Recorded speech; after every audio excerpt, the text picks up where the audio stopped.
Time for one of my favourite parts of the week when I get to catch up with Frankie, discuss all things West Ham. And this week it's guided by you and Karen Brady, but mainly you. And we're going to start with Rodrigo's question. Frankie, it says, your take on this.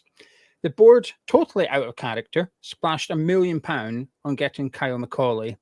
Surely they would have had an idea of the financial situation at the time. So did or are they, A, lie to Macaulay / Potter about finances, or B, lying about the lack of funds? What might be their aim to bring in Macaulay with nothing to spend? Are they hoping for miracles from Pound Stretcher?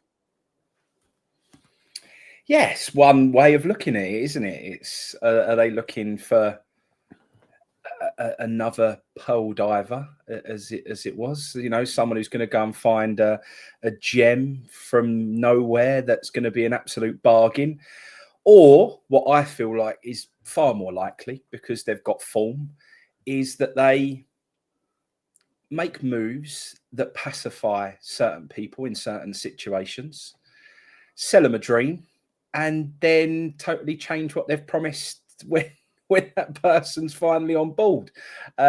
It might be a case Graham Potter's come in, this is what he's wanted. We know that there was a lot of demands in his contract. We know that. You know, it might have been part of the convincer. It might have been, look, you know, this is the length of contract we're going to give you, but he's turned around and said, well, actually, as part of that, I want this man because this man helps me do my job to the best of my ability. They've said, yeah, okay, we'll happily go with that negotiation. But then when the man turns up, everything that they sort of sold and the dream that they spell out is, I mean, how many times have they done it now? We've seen it so often, whether it be to the fans with whether it be the stadium, whether it be promises in transfer windows, whether it be, it doesn't matter what it is. And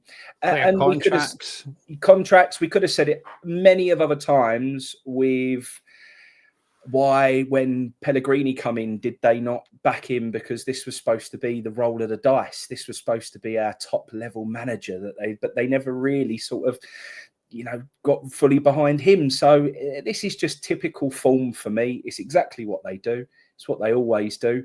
I wouldn't read any more into it other than, yeah, okay, it looks like it's a bit out of character. They've paid £1 million to bring someone in. But if that satisfied other situations, which allowed them to, you know, have a contract negotiation with Potter, and then when the man arrives, thinking he's rubbing his hands together, going, right, I can get to work and do what I normally do, everything that he normally does is taken away from him. So that's it.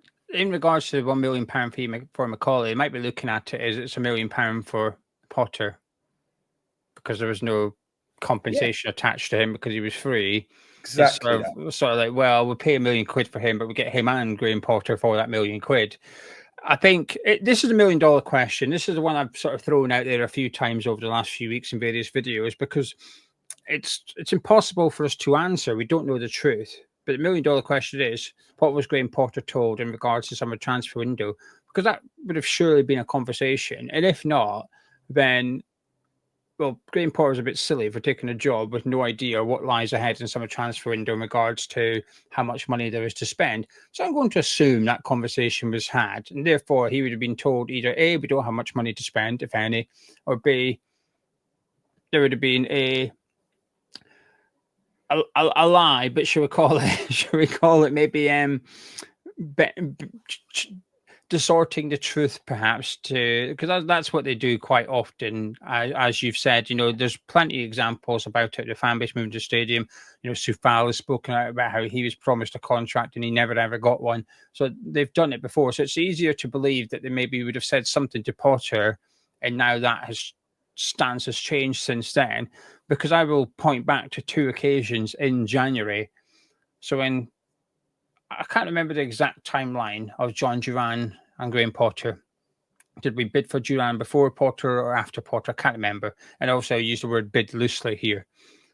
But regardless, it would have gave Graham Potter the perception, we've got a bit of that to spend. We've made a £55 million bid on John Duran. And then later on in the window, we went after Banzunzi, where Brady rocked up and said, here's our one and only offer, take it or leave it. And they said, we'll leave it, thank you. She went, fine then, we're off. But again, it's perception. It's saying to Potter and the fan base, we've got a bit of that to spend. We will back you. And then they went and got Evan Ferguson, didn't they? Again, it's only a loan move, but it would have included a loan fee, it would have included wages. It's the perception to Graham Potter, which is, we're going to back you, Gaffer. Look what we're doing. Look at the business we're trying to do for you here.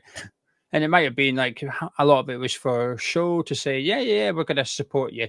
Because Graham Potter has said a lot of things during and post-season about the transfer window, about how there was a lot of work to do. It could be impressive. He's hoping to get new faces in for pre-season.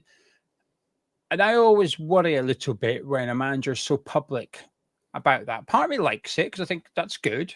It's nice to hear from him. It's reassuring that the manager is wanting to do business and thinks it's going to be a busy summer. That's good.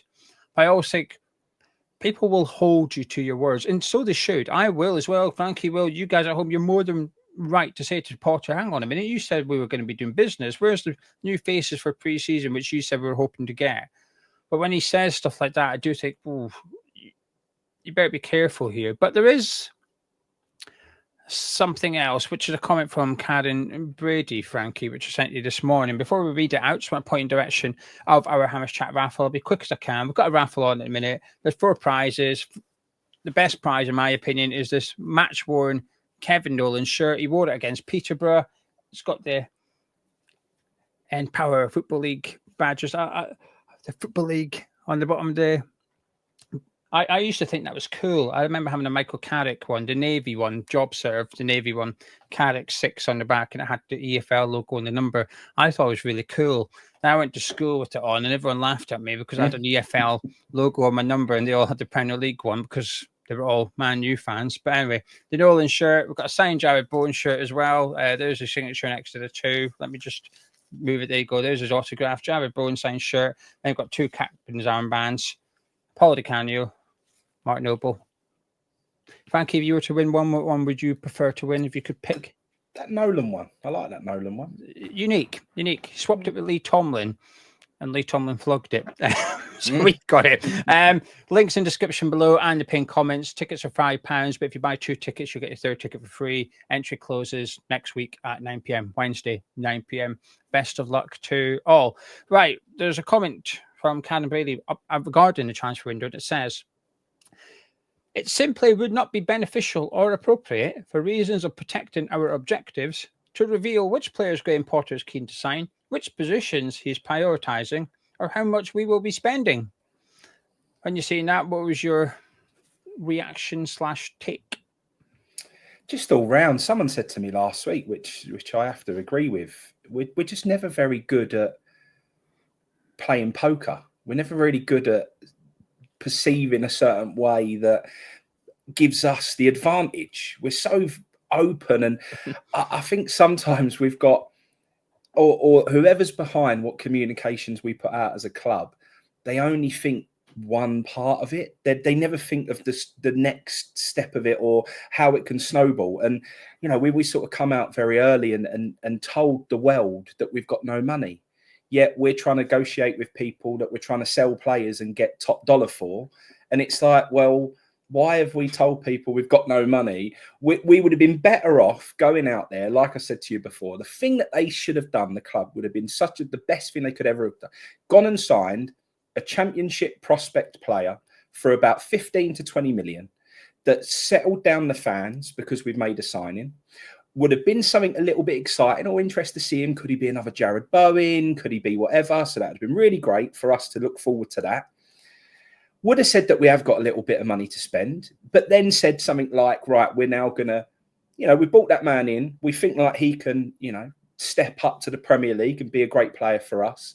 But now what we're going to do is we're now going to settle down and we're going to really go and highlight exactly who we want and work out what our transfer strategy is going to be. Brilliant. What a great way of putting it. We've shown that we've got some money to spend. Great. Instead, because they're so panicked about how the fans are going to react to the fact that they always do terrible business. They always do business late. Gone out there, told people we've got no money. And now they're trying to tout around our best assets. And clubs are totally aware of our situation. And now they're just going to go, well, we're not going to pay through the nose for these players. I can't remember the last time we put ourselves in a position. Maybe, you can look at Declan Rice, but I think Declan Rice was a one-off case. We haven't had 100%. I think take that into isolation, separate that. When have we ever gone and got a standard squad player and gone and got where you turn around and go, that was what a sale.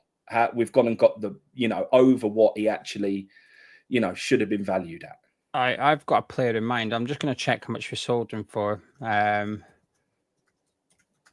me see. I'm intrigued, I'm intrigued. Yeah, I've got it. Go for it. When we sold Ashley Fletcher for $6.5 million to Middlesbrough. There you go.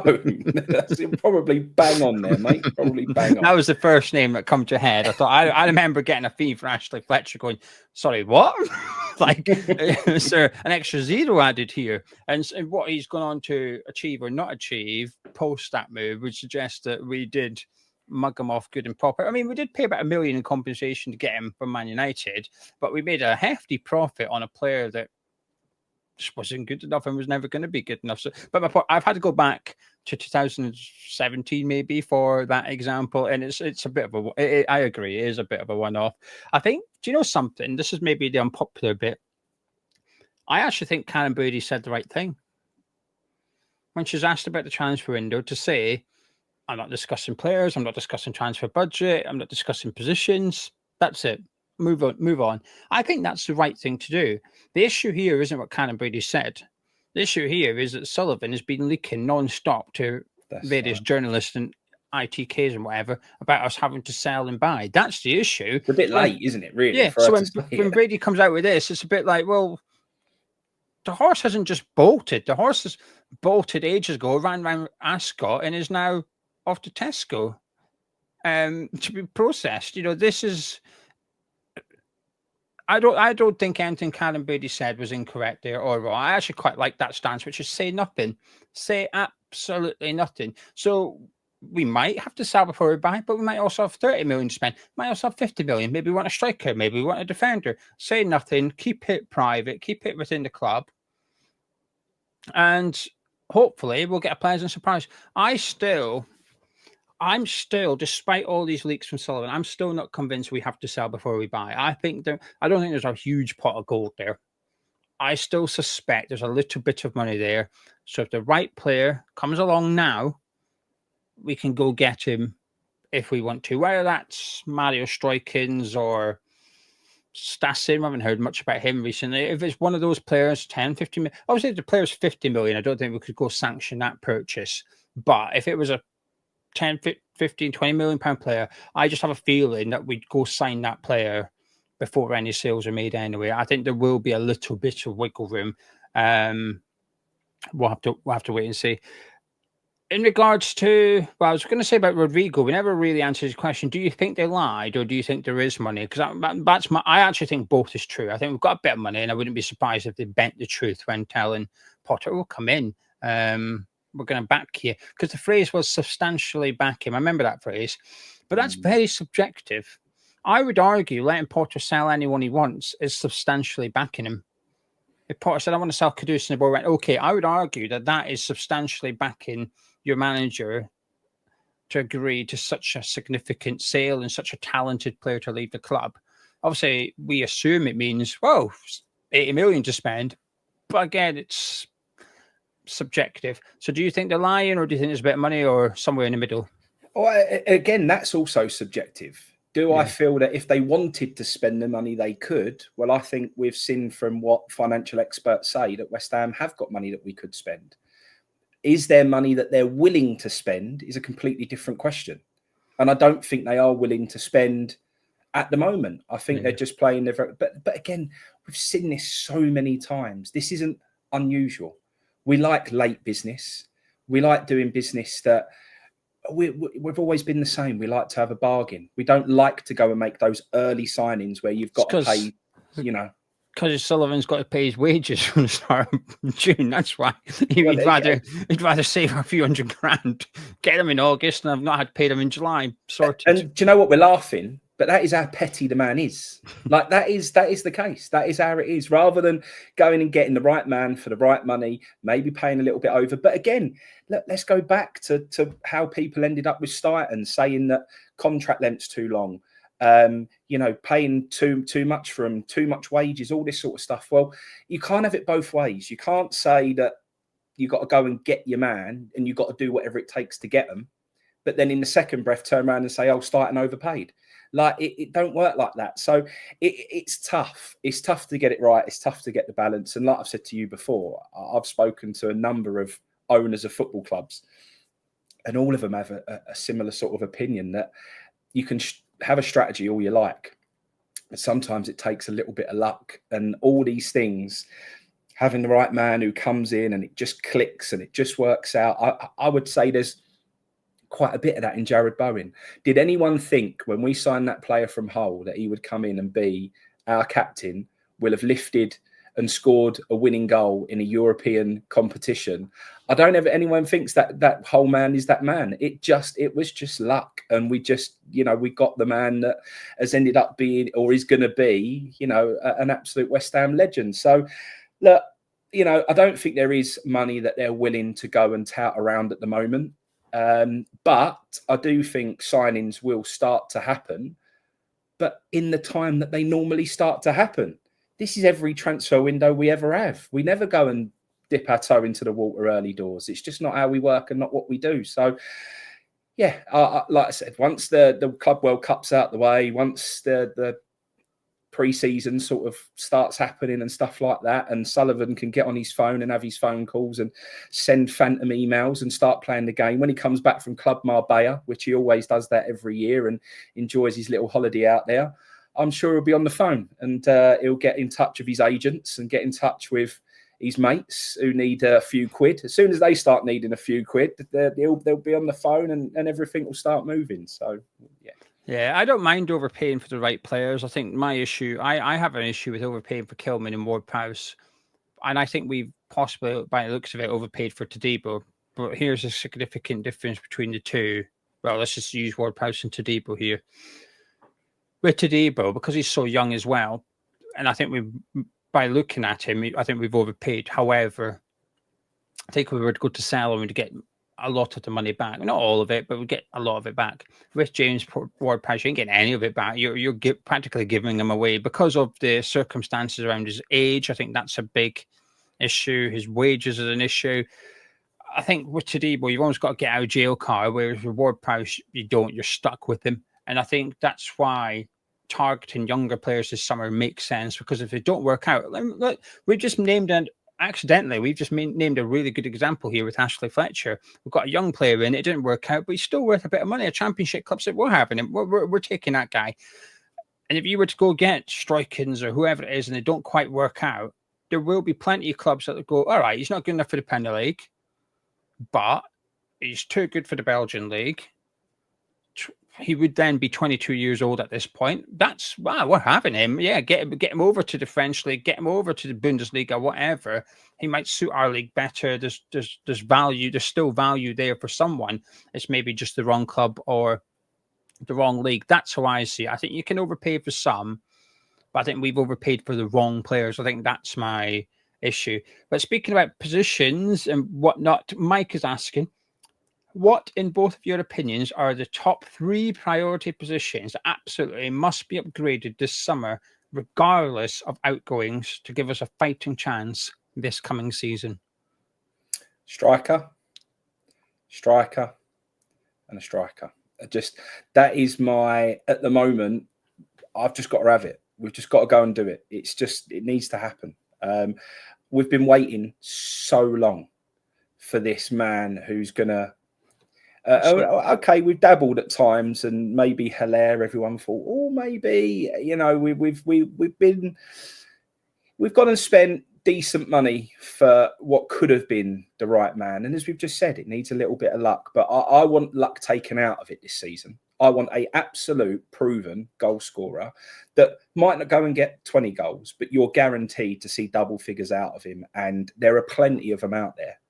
But it will, again, what we've just said, it's going to take spending the right money, because there's no guaranteed goal scoring striker in European football, because I want it to be a European, because I want them to know the game as well. I don't want a risky one coming from, outside of Europe. I want a proven European goal scorer that's going to come in and that day one look like he is the man. So I know there's been other questions that we've been asked about one of the strikers that's still currently with us, and many will be saying, well, maybe that makes it less important, but not for me. I really do feel that has got to be the main priority. And I'm not that interested in seeing anything else until that man's in. I want to see that being the first man on that transfer ins when it comes up on Sky Sports, big letters.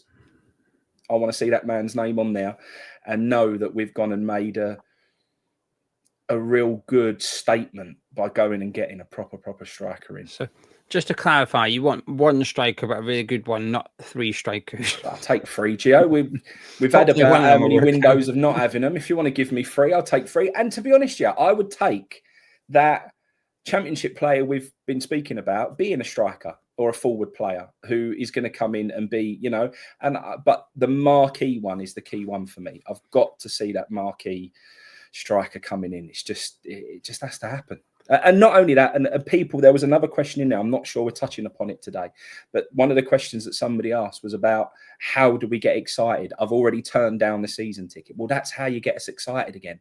If you go and sign a left back, why I'm sure it's lovely, it's not exactly going to spark your interest to think, why haven't I got my season ticket? Get on the phone to him, please, can I have my season ticket? That isn't going to do that. So, but a proper striker where you sit back and go, do you know what? I can't wait to see that man up top in the Premier League.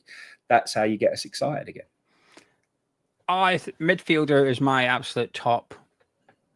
And then midfielder again, another midfielder, and then striker. But if Mike's wanting positions rather than quantities, I'll go midfield, although two players, striker and goalkeeper. I think I have concerns about they're easing a little bit because I do think we'll bring in a goalkeeper. It's just whether we go for someone to replace Areola or to play second fiddle to Areola. That's my concerns.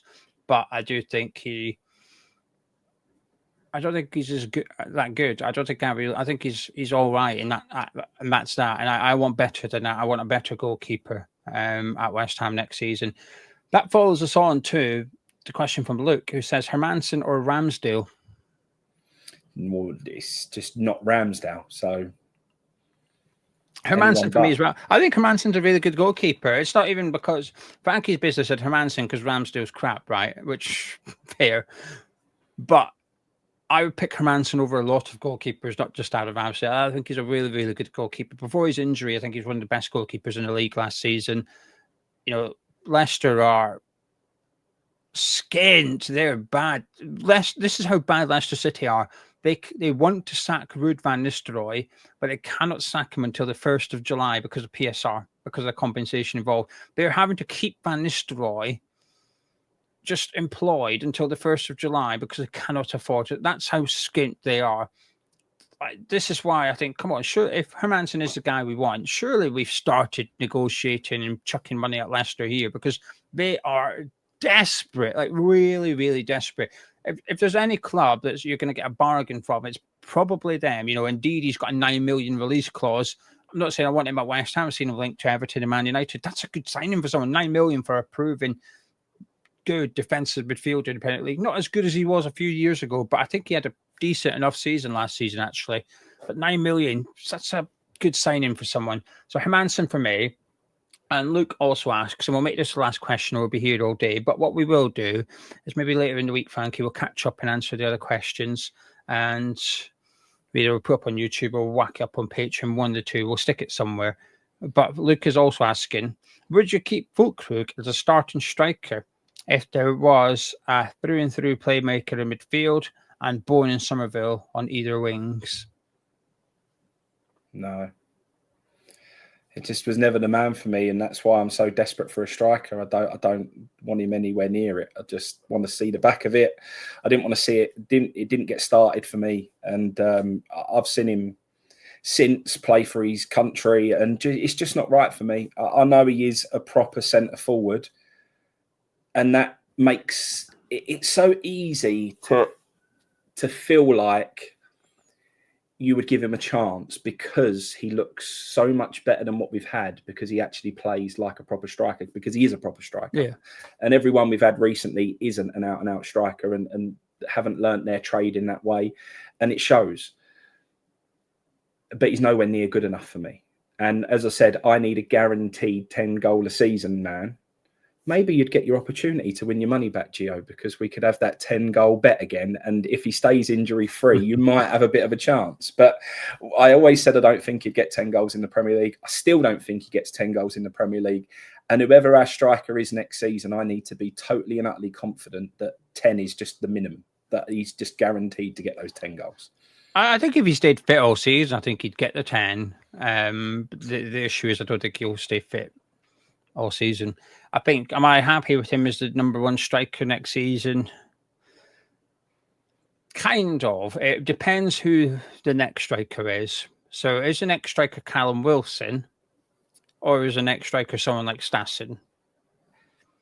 Because if it's someone like Callum Wilson, it's another older centre. Like the collection of centre forward, it was a shambles that we went into the season as just finished with our three striking options as Fulkrug, Antonio, and Ings. Our youngest striker at the start of the season was 31-year-old Niklas Fulkrug. That was our youngest striker. We had three of them. That is terrible. That is horrendous squad planning and future proofing at West Ham.